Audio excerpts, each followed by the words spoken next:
ఆదిలాబాద్ జిల్లా ఉట్నూరు మండలం ఎందా గ్రామంలోని గిరిజన బాలుర ఆశ్రమ ఉన్నత పాఠశాలను మంత్రి సీతక్క ఆకస్మికంగా తనిఖీ చేశారు.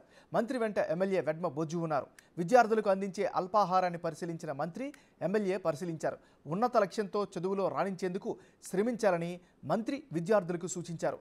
10వ తరగతిలో ఉత్తమ ఫలితాలు సాధించేందుకు ఉపాధ్యాయులు కృషి చేయాలని మంత్రి అన్నారు. ఆశ్రమ పాఠశాల విద్యార్థులతో మాట్లాడి వారి సమస్యలపై మంత్రి సీతక్క ఆరా తీశారు. సమస్యలు ఏవైనా ఉంటే స్థానిక ఎమ్మెల్యే బొజ్జు పటేల్కు తెలపాలని మంత్రి అన్నారు.